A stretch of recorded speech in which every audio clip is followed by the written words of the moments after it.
그다음에 공수처장님, 제가 좀 오늘 법조인이 아닌 일반인으로서 좀 궁금한 게 있어서 말씀을 들어볼게요. 그러니까 우리법연구에 가입한 사실이 없는데 거기에 가입했다고 주장을 엄청 하고 있는 거죠. 저는 가입한 사실이 없습니다. 예. 한 번도요. 네. 근데 가입했다고 그러는데. 네. 두 번째, 또 서부지법에 진보성향 판사님들이 있습니까? 거기에 있습니까? 서부법원 서부지방법원에 진보 성향 판사님들이 거기에 있습니까? 뭐 그런 부분에 대해서는 제가 알지 못합니다. 예. 그러니까 어떤 특정 지방법원에, 서부지방법원에 진보 성향의 판사들이 거기가 많이 있어서 우리법연구에 뭐 이렇게 있어서 그쪽으로 쇼핑해서 한다, 그 이야기가 우리 처장님 우리법연구에 소속 아닌데 기다고 주장하는 거하고 똑같은 것 같아요. 그리고 저는 상식적으로 아니 우리 법원에 이걸 진보와 보수로 이분법적으로 판사님들을 나눈다는 게 법적인 상식적으로 좀 납득이 안 가요. 중앙지법에 누구는 진보, 누구는 뭐 보수고 이걸 판사님들을 그걸로 막 나눈다? 그리고 그걸로 판결한다? 수많은 그 판결들이 있었지만 적어도 사법부가 그 기준에 따라서 판단은 결코 하지 않을 거라고 저는 확실히 믿고 있습니다. 그래서 이것 자체도 특정 법원에 뭐 진보 성향 판사가 많다는 거, 이것도 그 납득이 좀 안 가고, 그리고 여기 보면 그래서 그 영장 쇼핑했다는 주장 있잖아요. 서부지법 이걸. 그건 어떻게 생각하십니까? 부장님? 저희들 아까 반복적으로 설명했듯이 네. 정확한 그다음 제일 관련성이 많은 그 관할 법원을 찾아가는 과정입니다. 네. 사실 이제 대통령실이 종로구에서 이태원으로 옮겨가면서 생기는 문제하고도 관련되는데요.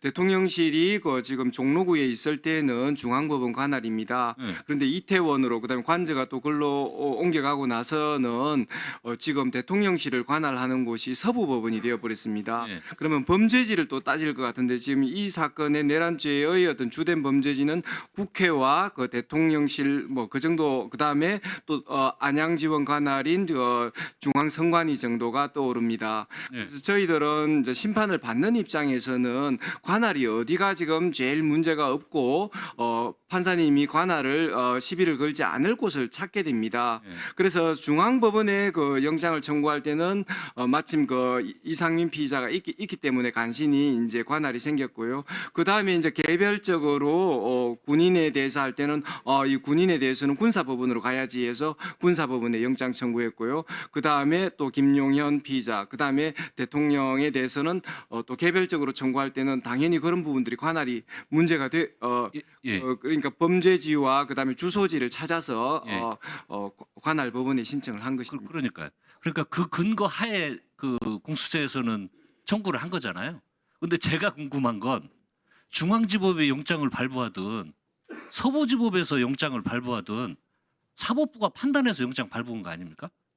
뭐 저희들은 뭐 모든 곳에 똑같은 훌륭한 판사님들이 계실 거라고 믿고 또 사법부를 믿고 또 일을 처리하는 것이고. 그러니까 제 말은 뭐냐면 공수처에서는 그 절차를 밟았는데 아무튼 결론은 서부지법이든 중앙지법이든 법원에서 판단을 한 거잖아요. 그리고 이번에 그 체포영장을 문제 삼는데 그 3번 불출석한 피의자에 대해서 체포영장이 혹시 뭐 다른 결론이 나온다, 어떤 법조인한테 물어봐도 그것은 뭐 토달 사람이 없을 거라고 봅니다. 저희들은 그런 어떤 결론보다도 어쨌든 관할 법원에 있어서 더 어떤 법원이 더 관련성이 있는가, 그런 부분들을 중심으로 일을 처리했습니다. 네, 그러니까 그런데 저의 궁금증은 그 발부한 영장은 이렇게 뭐 어디에서 발부한 영장은 적합하고 어디에서 발부한 영장은 적합하지 않다는 이런 생각하는 게 좀 이해가, 제 입장에서는 법조인이 아닌 그 의원의 입장에서 좀 의구심이 간다는 거예요. 그리고 공수처가 영장 청구가 실제 주장하는 건 지금 반대 논리로 막 문제가 있다고 하잖아요. 근데 진짜 공수처가 문제가 있으면 법원에서 기각되는 거 아닌 건가요? 그 영장에 있어서는 판사님들이 제일 적법 절차를 중요시합니다. 그런 부분에 대해서는 티끌만 있어도 그런 문제를 삼는 것이고 네. 저는 그런 부분에 있어서 문제가 없도록 또 열심을 다했고 지금 그 관할에 대해서 문제 삼는 분들은 이 공수처의 뭐 전속 관할이 중앙법원에 있는 것 아니냐 이걸 전제로 지금 말씀을 많이 하시는데 그런 부분이 아니라는 건 제가 반복적으로 말씀을 네, 드렸습니다. 그 말씀을 해주셨고요. 네, 그래서 저는 그게 납득이 안 간다는 겁니다. 여러 논란이 있지만 결국은 최종적으로는 법원에서 다 판단을 하고 이상이 없다고 결론을 낸 사항이잖아요. 그러면 끝내야지. 자꾸 법원 결과를 인정하지 않으니까 폭력이 발생하고 그러는 거 아닙니까? 그리고 법원마저도 이제 보수 진보로 나누고 이런 상황이 오고 이게 매사 모든 데가 이렇게 네 편 아니고 자기들 이해와 안 맞으면 이렇게 타겟해서 막 공격하고 이런 현상이 법원까지 번지는 문제에 대해서 저는 제 입장에서는 문제 제기를 하는 겁니다. 그래서 이런 갈등이 많고 이해관계가 다르면 법원에서 판단하면 그거 그냥 따르면 되잖아요. 그 결론으로. 그리고 다음으로 넘어가야지. 이제 법원에서 최종 판단한 것을 가지고 문제를 삼기 시작하면 사회 이 갈등 구조를 해결할 대책이 없습니다. 마지막 보루가 사라지는 거거든요. 그리고 결국은 아무튼 법원에서 판단한 거 아닙니까? 결론은 어떻든지 간에.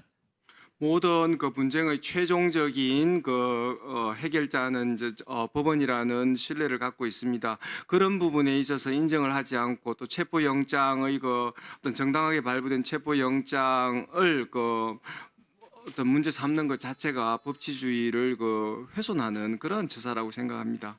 네.